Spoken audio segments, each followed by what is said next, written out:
and it's a little different now after USC lost last week, but Penn State has to go to SC, 3:30 Eastern on CBS.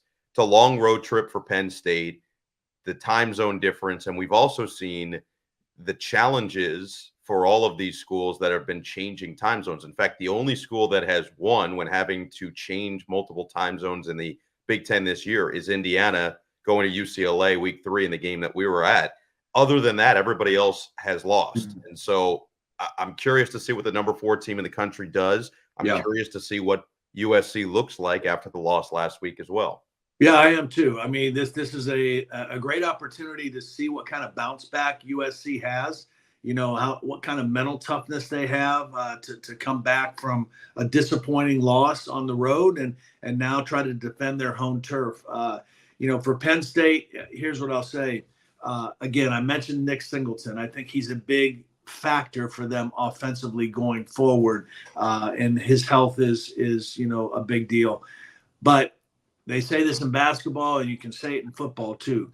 Defense travels. Okay, yes. Defense travels, and Penn State's defense is playing really well right now. The last few weeks has been their best football. You know, Tom Allen, the new defensive coordinator, it seems like they are in sync right now, and so that they'll take that to USC. That defense will travel. And here's the other thing.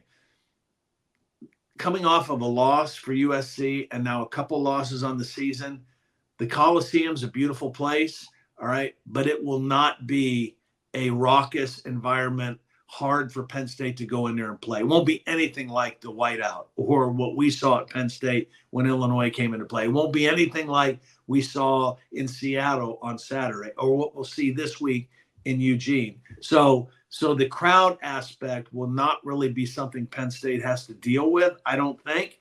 But the time change and the long trip and all of that, I think USC, the onus is really on them. I think Penn State is playing at a pretty high level right now. I'm very confident in what they can do on both sides of the ball. And the big question will be, how does USC respond and how do they show up in this ball game?